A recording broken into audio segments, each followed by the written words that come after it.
मातृभाषा। इस कविता में कवित्री ने अपने राष्ट्र प्रेम, राष्ट्रभक्ति को मातृभाषा के द्वारा व्यक्त किया है।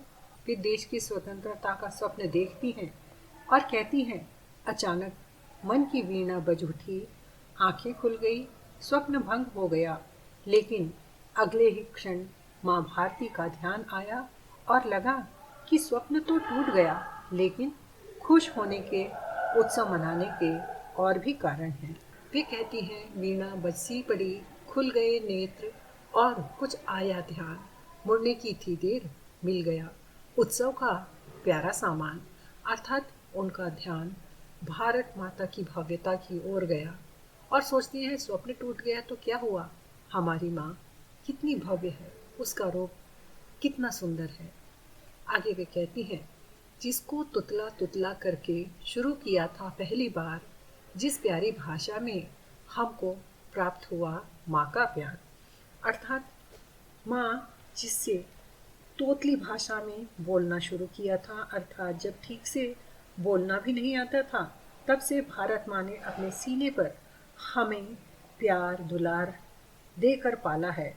इस प्यार दुलार की भाषा में ही हम माँ का प्यार प्राप्त करते आए हैं और हमारी मातृभाषा प्यार दुलार की ही भाषा है, मधुर भाषा है। उस हिंदू जन की गरीबनी हिंदी, प्यारी हिंदी का, प्यारे भारतवर्ष, कृष्ण की ही उस वीणा का लिंदी का।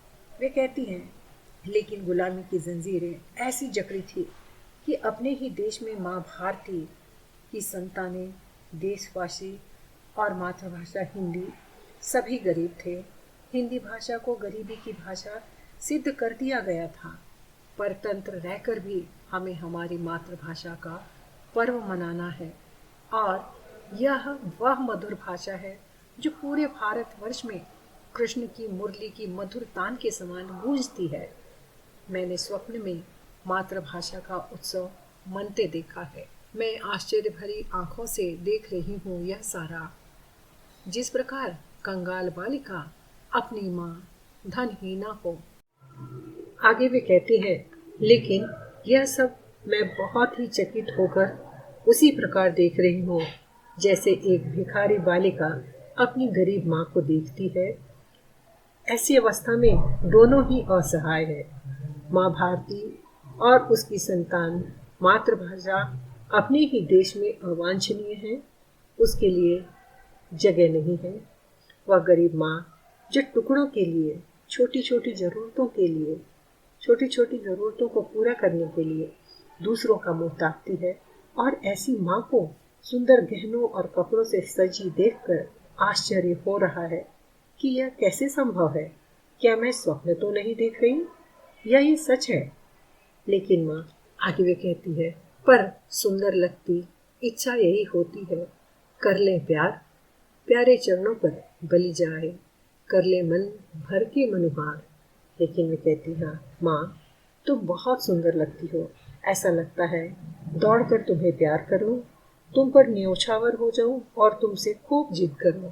इच्छा बल हुई माता के पास दौड़कर जाती है, वस्त्रों को संवारती, उसको आभूषण पहनाती है। वे कहती हैं, मैं अपने आप को रोक नहीं पाती और दौड़कर माँ के चरणों में गिर जाती हूँ, उसके कपड़े ठीक करती हूँ, गहने पहनाकर उसे अधिक संवारती हूँ। उसी भांति आश्चर्य मोद में आज मुझे झिझकाता है, मन में उमड़ा हुआ भाव बस मुंह तक आकर रुक जाता है। तभी मेरा आश्चर्य इस अनहोनी को देखकर मुझे रोकता है और मन में जो खुशी के, आनंद के भाव थे वही रुक जाते हैं कि यह सच नहीं, यह तो स्वप्न है। मन में उमड़ता हुआ भाव बस मुंह तक आकर रुक जाता है, अर्थात सच्चाई से सामना हो जाता है। प्रेमोन्मत्ता होकर तेरे पास दौड़ आती हूँ मैं, तुझे सजाते या संवारने में भी सुख पाती हूँ मैं। लेकिन दूसरे ही क्षण माँ के पास दौड़ जाती हूँ, तुझे सपने में ही सही, सजाने संवारने में मुझे बहुत खुशी मिलती है। हालांकि माँ, तेरी सुंदरता विशेष है, तू इतनी महान है कि ये आभूषण विशेष स्थान नहीं रखते, लेकिन मैं अपनी खुशी के लिए तुझे संवारती हूँ। तेरी भव्य मूर्ति को नकली आभूषण पहनाने का, किंतु क्या हुआ माता, मैं भी तो हूँ तेरी ही संतान। माँ, मैं तेरी ही संतान होने का सुख, भारतीय होने का आनंद महान है मेरे लिए यह सब कुछ है। मैं तेरी संतान होकर बहुत खुश हूँ। और माँ, तू सिर्फ मेरी ही नहीं, मेरे जैसे 30 करोड़ देशवासियों की माँ है। और जिस भाषा में तू हमसे बात करती है, प्यार करती है, वह भाषा दुनिया की सभी महान भाषाओं में सबसे ऊपर है, सबसे शीर्ष पर है। किंतु मेरे लिए बड़े गौरव की और गर्व की है यह बात, तेरे द्वारा ही होवेगा भारत में स्वातंत्र प्रभात। मेरे लिए तो यह बहुत ही गर्व और गौरव करने की बात है। देश की स्वतंत्रता में मातृभाषा का भी विशेष योगदान होगा। यह प्रेम, यह दुलार की भाषा देशभक्ति को और अधिक बल देगी और भारत में स्वतंत्रता की नई सुबह यह मातृभाषा के द्वारा ही आएगी।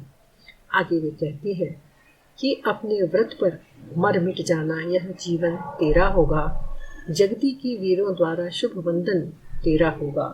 वे कहती है कि मैं प्रतिज्ञा करती हूँ कि मेरा मातृ प्रेम, देश प्रेम और मातृभाषा प्रेम सदा रहेगा। इसकी मैं प्रतिज्ञा करती हूँ। इस व्रत को पूरा करने के लिए प्राणों की बलि दूंगी और जगत के वीर तेरा स्वागत मातृभाषा में करेंगे। पार्लियामेंट में अर्थात संसद का आधार भी मातृभाषा ही होगी। तू होगी आधार देश की पार्लियामेंट बन जाने में। अर्थात वे कहती है मातृभाषा से कि संसद का आधार, पार्लियामेंट का आधार भी मातृभाषा ही होगी। मातृभाषा में ही संविधान रचा जाएगा। तू होगी सुख सार देश के बिछड़े हृदय मिलाने में। और तू ही और मातृभाषा ही देश के बिछड़े लोगों को मिलाने में, बैर भाव मिटाने में, देश की समृद्धि में, देशवासियों के सुख और आनंद का सार होगी, आधार होगी, एक महत्वपूर्ण कारण होगी कि मातृभाषा के कारण देश में फिर से वही खुशहाली, वही प्रेम, भाईचारा सब कुछ वापस स्थान लेगा। इस प्रकार मातृभाषा कविता के व्याख्या और अर्थ पूरा होता है। अब हम इस कविता की विशेषता देखते हैं कि इस कविता मातृभाषा में कवित्र की कल्पना अति सुंदर है। उनका कहना है कि मातृभाषा से व्यक्ति और समाज दोनों सशक्त होंगे। मातृभाषा के संस्कार ही संस्कृति के संरक्षण और संवर्धन में सहायक होंगे और मातृभाषा ही वह धागा है जो हमें आपस में जोड़ता है, मजबूती से बांधता है तथा यह गुण ही देशवासियों का चरित्र है। आपसी प्रेम, भाईचारा और देशभक्ति तथा देश पर गर्व करना और देश की धरती को माता स्वरूप मानना तथा स्वयं को इस धरती भारत माता की संतानें मानना, यही हमारे देश का चरित्र है। अब हम अगली पाठ्य सामग्री की ओर आगे बढ़ते हैं कि आपको प्रश्न पत्र में पहला प्रश्न आता है। निम्नलिखित प्रश्नों के उत्तर एक शब्द या वाक्यांश में लिखिए। जिसके लिए यहाँ पर इस कविता पर आधारित कुछ प्रश्न मैंने तैयार किए हैं और जिनके उत्तर भी लिखे हैं। और यह प्रश्न उत्तर आपको सारांश लिखने में भी सहायता करेंगे और ससंदर्भ व्याख्या करने में भी सहायता करेंगे। और यहाँ आपको इन प्रश्नों के उत्तर एक शब्द में ही लिखने होते हैं, इस बात का आपको ध्यान रखना है। और इसके बाद हम अगले चरण में पहुँचते हैं। दूसरा प्रश्न आता है ससंदर्भ व्याख्या कीजिए। आपको पूरी किताब में से 3 प्रश्न दिए जाएंगे जिनमें से आपको ससंदर्भ व्याख्या करनी होती है। तो यहाँ आप वीडियो के पहले भाग का सहारा ले सकते हैं। और तीसरा प्रश्न आता है कविता का सारांश लिखकर उसकी विशेषताओं पर प्रकाश डालिए। तो यहाँ पर आप देख रहे हैं कविता का सारांश बिंदु रूप में पॉइंट वाइज बना दिया गया है, जिससे आपको पूरी सहायता मिल सकती है। और चौथा प्रश्न आता है टिप्पणी लिखिए। निम्नलिखित में से किसी एक पर टिप्पणी लिखिए। तो आपको 2 शीर्षक दिए जाएंगे, उसमें से एक पर टिप्पणी लिखना होगा। तो आप देख रहे हैं टिप्पणी लिखने का फॉर्मेट आप देख रहे हैं कि जो भी आपको 2 शीर्षक दिए जाते हैं टिप्पणी लिखने के लिए, सबसे पहले जो भी प्रश्न आप टिप्पणी लिख रहे हैं उसका शीर्षक लिखिए। उसके बाद उस शीर्षक का परिचय लिखेंगे कि यह हमारी पाठ्य पुस्तक का नाम लिखिए। उसके बाद कविता और कवि का नाम लिखिए और एक संक्षिप्त रूप से उस शीर्षक के विषय में कविता के आधार पर आपको टिप्पणी तैयार करना है, जो 5 अंक के लिए एक प्रश्न होगा जिसे आप यहाँ पर देखते हैं। इस प्रकार छात्रों, यह पाठ्य सामग्री पूरी होती है। मुझे आशा है आपको यह जरूर उपयोगी होगी।